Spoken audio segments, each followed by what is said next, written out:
2% said wide receiver since we got Devontae. 7% said cornerback. 7.9% said safety. And I just want to quickly ask, where do you guys all fall on Jonathan Abram? Let's be honest. Everybody was in on Jonathan Abram for at least the first 2 or 3 years. But now it seems like, and it feels like, a lot of people have soured on Jonathan Abram. Whether it be his mouth, his attitude, the way he reacts, his play on the field, his getting injury prone, whatever it is, it seems like a lot of Raider Nation is soured on Jonathan Abram. So this is a prove-it year for Abram. And my goodness, Jonathan Abram might be another draft pick, a high-drafted, coveted draft pick that the Raiders picked up that did not pan out under Gruden. I mean, we're going to have to look back at the draft picks maybe next year and see how many actual players that were drafted under the Gruden, McKenzie, and Gruden-Mayock debacle are still left on the team.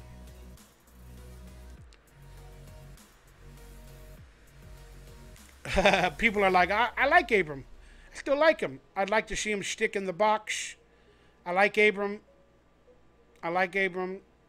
He's reckless. He hits like a Freightliner. Hopefully Abram turns it around under this new regime. Well, they got a new system now, so if it took Abram 3 years to be as bad as he possibly was, how's he going to fare in the new system? Well, he had a new system last year, possibly with Gus Bradley, so. Unfortunately, Abram's probably been in a new system every year. Abram needs to get switched to linebacker. He can cover. 818 coming with the Raider stuff. Coming with the Raider knowledge.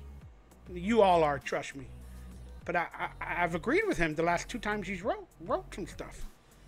I think that they should put Jonathan Abram as like a dime safety, only on dime occasions, or as a outside linebacker. That's what I was feeling. All right, according to Levi Damien, yeah, there it is. According to Levi Damien, these are the Raiders' top 5 NFL draft needs of 2022. My draft needs of the players they need to pick up at their position is in the bold red. But let's go over Levi Damien, the Raider Reporter's top 5 draft needs. He wrote, the first need is offensive tackle, probably meaning a right tackle.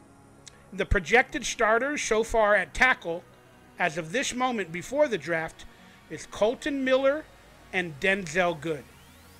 I would agree with this statement.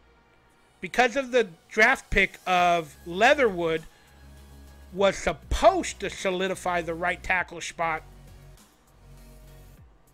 as a draft pick that they believed they took too early, he did not pan out under Gruden. I do know that under McDaniels and this new staff, he did say in the scouting combine press conference, they are going to let Alex Leatherwood try again at right tackle.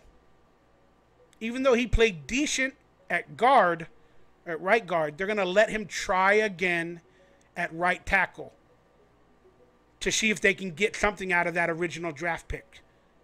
But if he doesn't pan out, the coaches don't like him, again, then Denzel Good will probably be the backup, and he'll go back to right guard.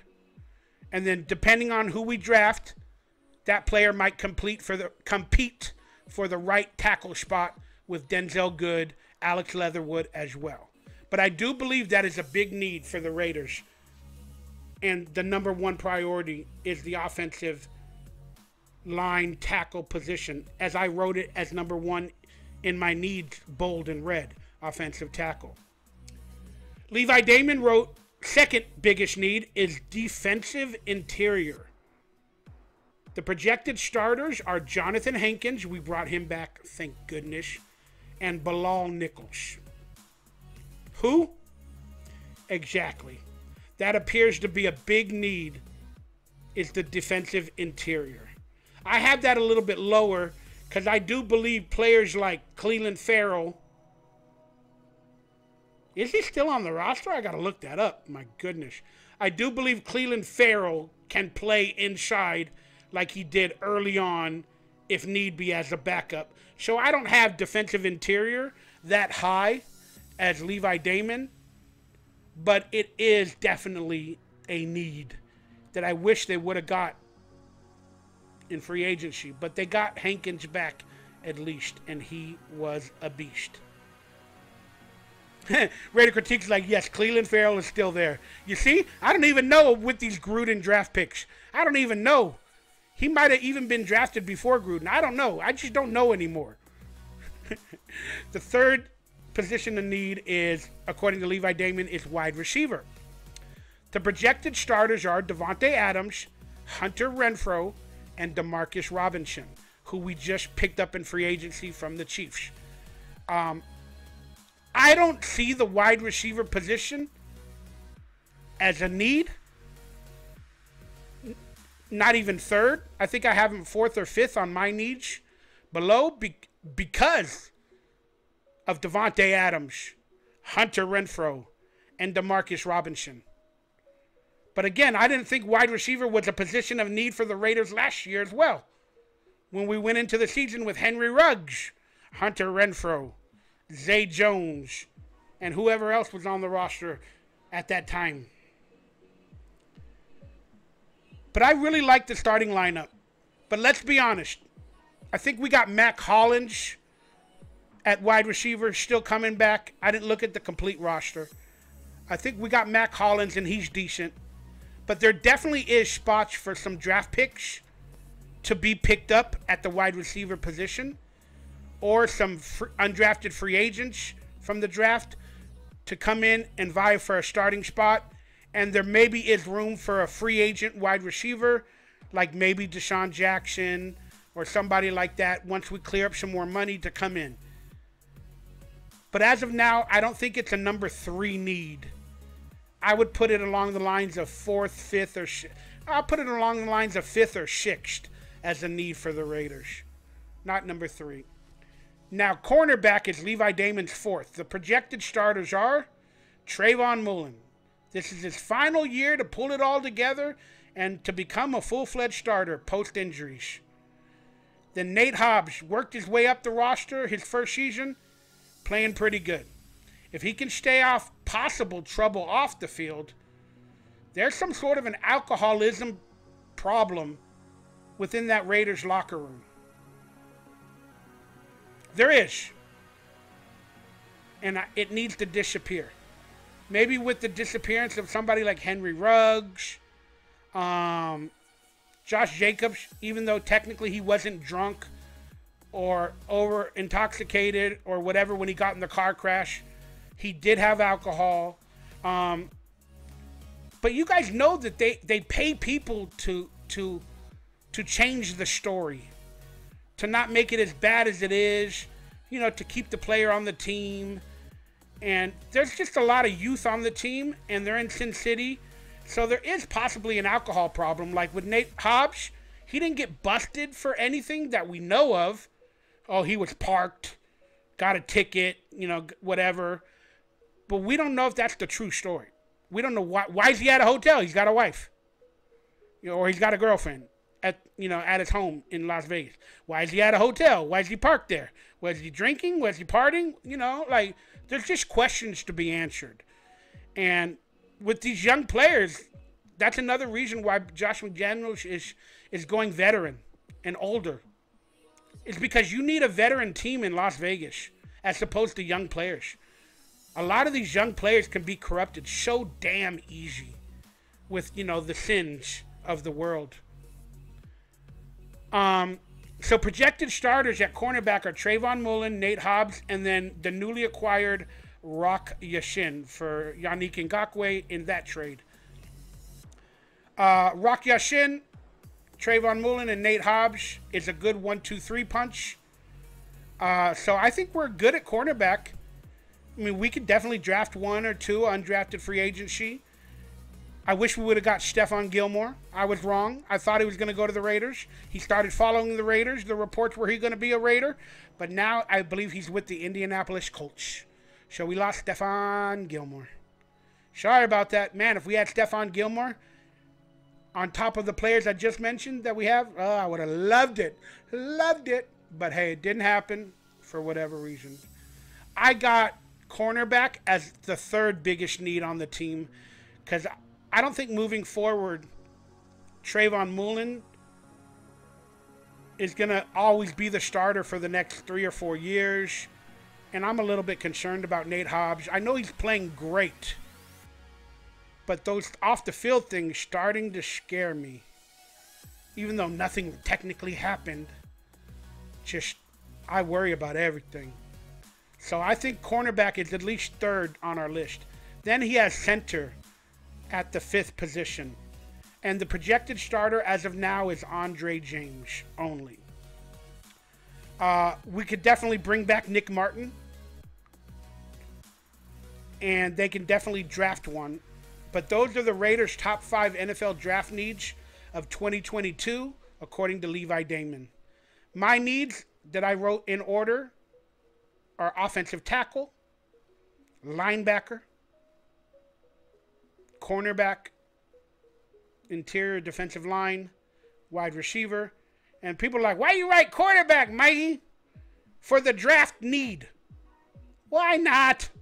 I want to create some clickbait, some controversy. But yeah, it's a draft need. People say, why would you say that? Well, let's be honest. With that new Derek Carr contract, again, we don't technically know if Derek Carr will play those 3 or 4 years. We don't know if, McDaniels will like him, keep him on, or if he'll get injured or something like that. And then they only have Nick Mullins basically to back up. I think we might have Blaine Gabbert or somebody. I don't know. I don't care. Maybe the Raiders in the draft or undrafted free agency take a flyer on a quarterback. Maybe they have somebody of interest that they want to bring onto the team and build. Who knows? Who knows? So it could be a need for the Raiders this year. But I'm still going to say it. I know Derek Carr is going to be our quarterback for at least 3 or 4 years moving forward. I believe that, regardless of all this talk and nonsense.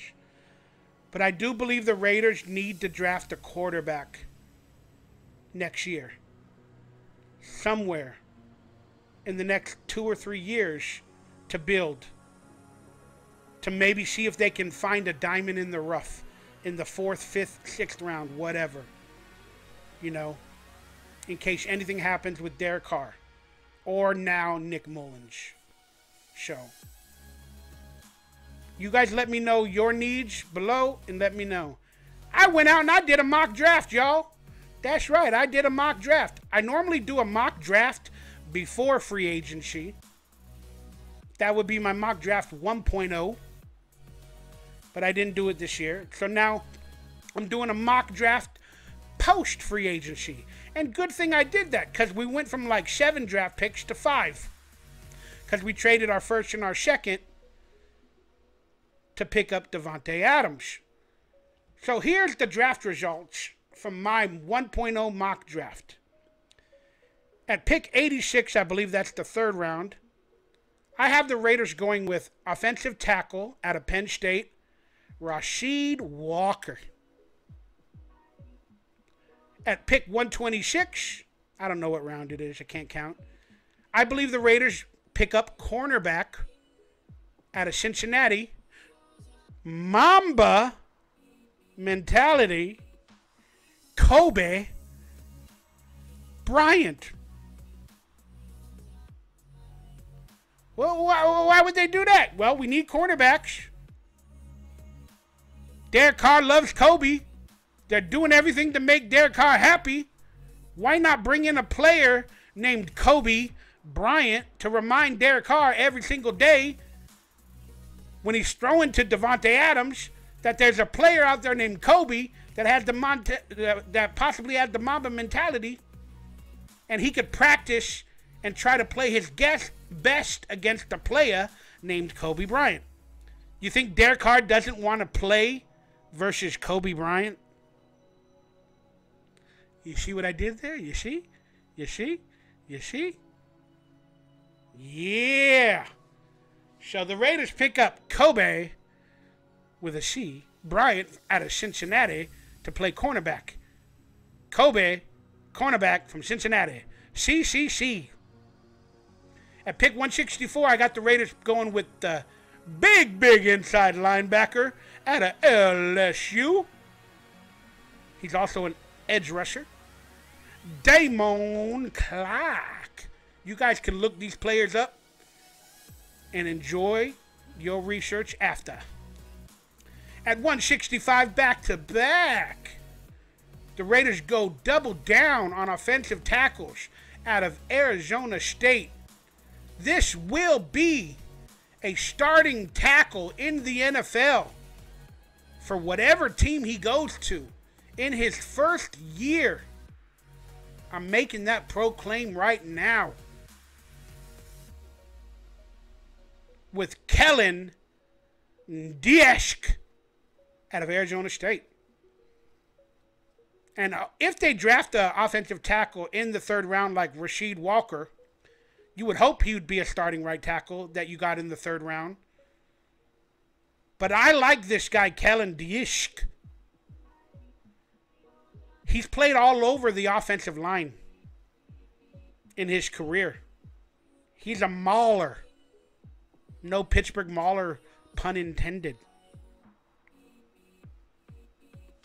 This guy will end up a starter for some team that he gets drafted for in the NFL. I'm throwing it out there. That's my prediction. Get over it. Then with 227, the Raiders pick up an interior defensive lineman out of Michigan, a big school that had a great year last year. Because he played great. Christopher Hinton, interior defensive lineman out of Michigan. And then after the draft,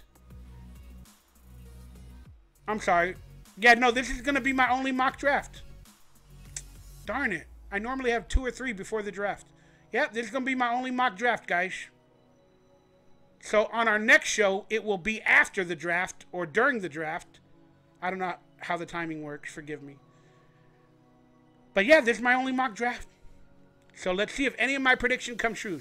But what I should do for a future video is maybe go back 2 or 3 or 4 years and look at my final mock drafts and see how the players did in the actual NFL, even if they weren't drafted by the Raiders, who I predicted the Raiders could have gotten at that position.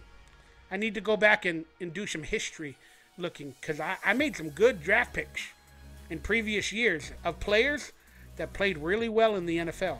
And if they were on the Raiders, they would have helped us win. I guarantee you I did better than Mayock and Gruden and McKenzie in previous mock drafts. I can guarantee that. There it is, Raider Nation. That has been your Raider Football Talk Show for this evening. 2.5 hours long. Thank you guys for chiming into this marathon. Somebody asked the question earlier, what should I have for dinner tonight? You know what? I, unfortunately, can only eat oatmeal.